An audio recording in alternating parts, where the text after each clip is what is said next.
Welcome to GovCast. I'm Roshan Fortune. The National Science Foundation recently announced a program to support research and technology development for the NextG wireless communication system.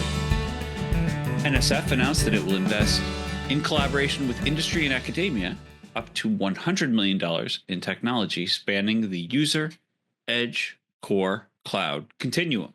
Joining me now is Ellen Zegura, Acting Assistant Director of Computer and Information Science and Engineering at the National Science Foundation.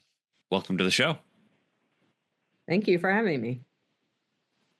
The VINES program represents a fairly significant investment in NextG. So what are some of the critical, use-inspired, fundamental areas that NSF hopes to see through this funding, and how are those things going to contribute to real-world applications? Thanks, Ross. VINES is the latest in a series of substantial investments that NSF has made in the area of advanced telecommunications and networking. VINES in particular builds on the RINGS program, which is wrapping up and had a focus on resilience as one of the key necessary capabilities of next generation networks.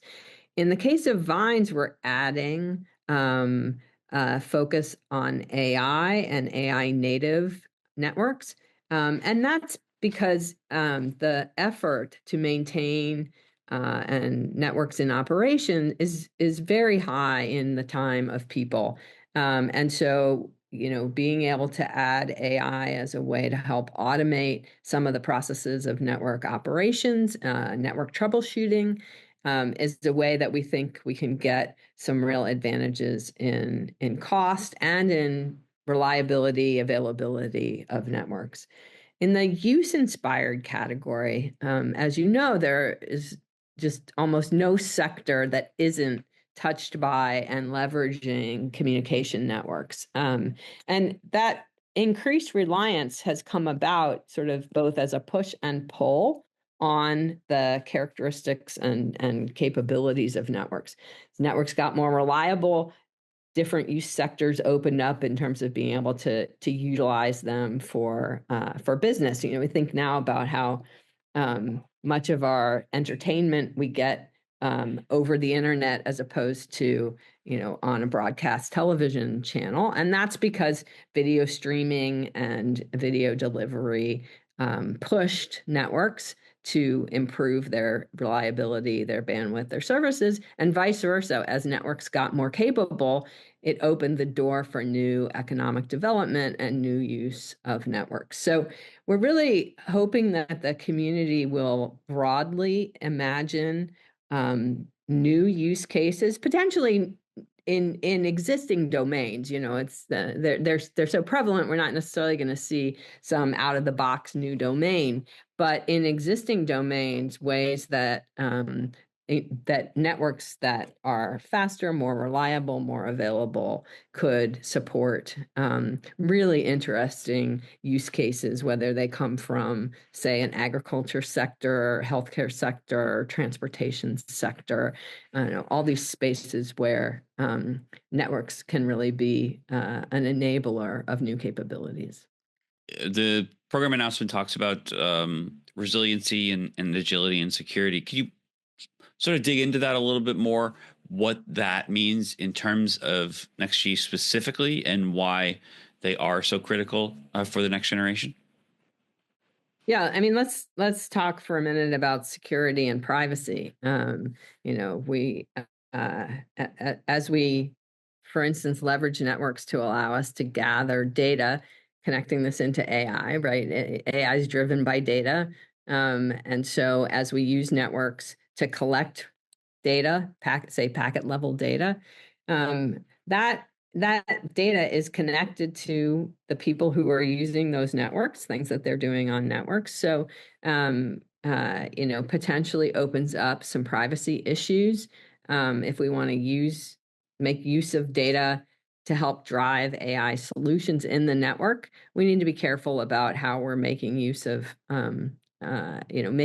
information that could potentially be tied back to individuals in ways that would violate privacy agreements and privacy norms that we, hold as important. So, in some way, networks are a great use case for the collection of lots of data and some like time feedback loops for um, the the dynamism of using that data, right? So the data that flows through networks all the time, it's happening right now, all of that, we can capture various characteristics of that data. And then in real time, we can use that to affect the network, for example, to affect bandwidth allocations to different use cases across a network, right? And then on longer time scales, we can do longitudinal data analysis and see how we might change things in networks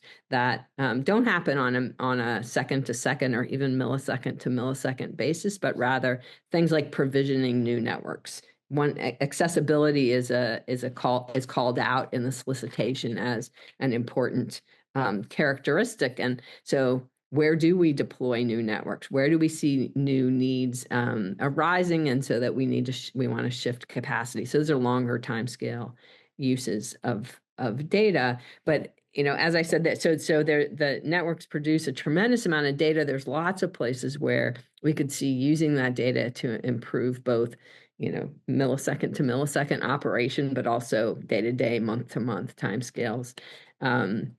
Some of that information is machine generated, but a lot of it is a result of human action. And so that's where some of the privacy elements come up.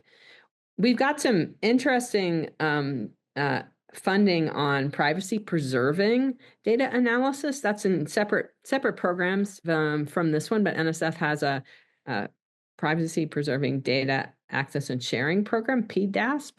And we're seeing, quite interesting foundational and moving towards implementation ideas and technologies come out of that, programs like that, as well as our prior investments in security and privacy, differential privacy, for example, as a way to take data and protect it depending on use. There's a lot I want to sort of dig into about that and the data side of things, but particularly on wireless technology, bringing in all these partnerships and stuff. How are they going to strengthen this particular leadership in the United States, and how are they agreeing to abide by these privacies and data rules and stuff? Yeah, great question.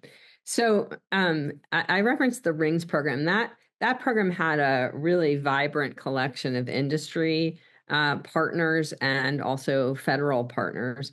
The VINES program adds this international element. So as you'll know, that we have partnerships with Finland, Japan, India, and Sweden.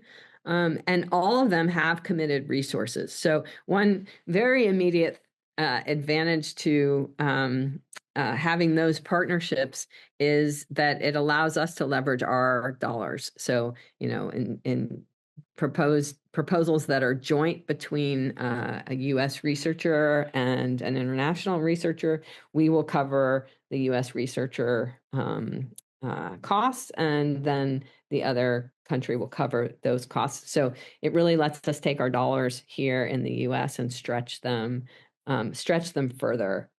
It's also the case that telecommunication networks are critical infrastructure, and they're critical infrastructure that crosses over national boundaries.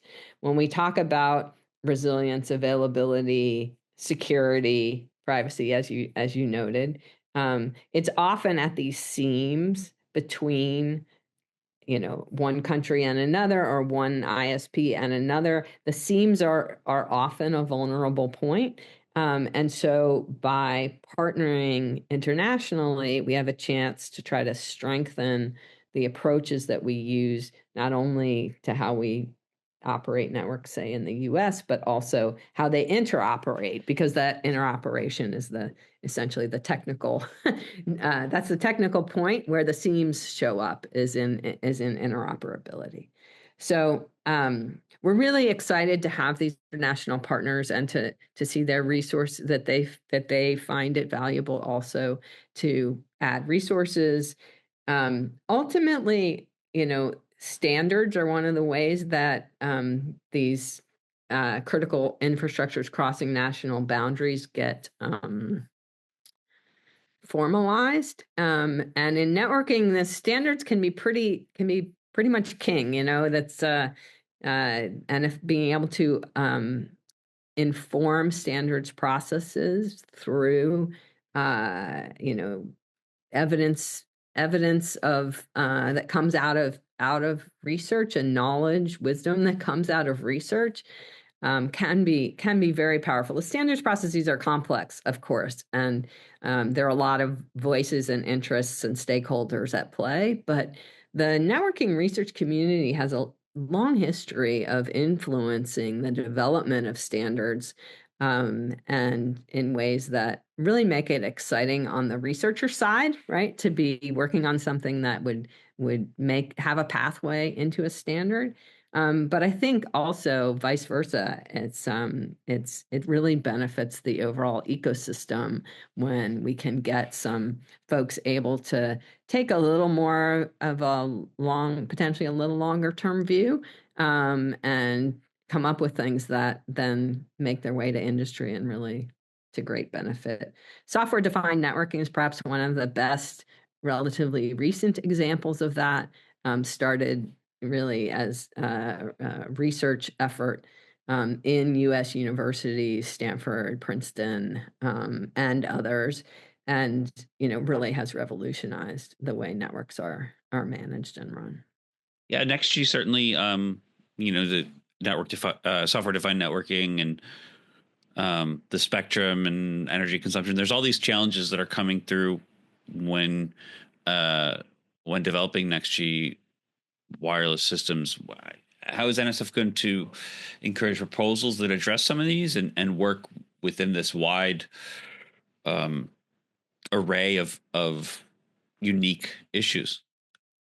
Yeah, you sort of see some of that in the structure of the solicitation, right? So there's a kind of, list A, list B, and an ability for research teams to mix and match across those. I think that really represents, it's responsive to exactly what you just pointed out, which is the space is big. There's a lot that one might turn attention to. I think in an ideal world, we'd like to have sort of the union of all of these properties, but we can't always get there right away, right? And so sometimes it's helpful to have research groups choose a few to make a particular focus, and then you figure out what is essential out of that work, and you have a chance to compose it with other projects that have focused on other kinds of things.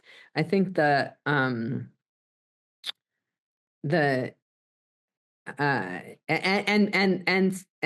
it's possible to choose several, right? So you could choose, say, an emerging vertical, and then ask about, say, energy efficiency in that emerging vertical. And the value of looking at a particular vertical is that you may be able to use kind of semantic information, deeper knowledge about the needs that show up in that vertical, to save energy in ways that would be hard to do if you assume a kind of use agnostic design space, right? So, if the emerging vertical has some, needs that are not real time, you could save those transmissions and send them at say a time of day when energy is more plentiful, where there's less use on the network. But you'd have to, you'd want to know that so that you could bake in that ability to have that semantic knowledge within the network, just as an example. Tying into that, the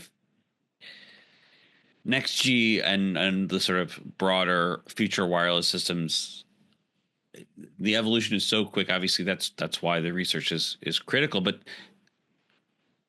it's hard not to wonder about future proofing. Essentially, like how do you make sure this research isn't outdated quickly after it's completed? I want to highlight the second track in the bind solicitation. So the solicitation has two tracks. The first one is use-inspired fundamental work.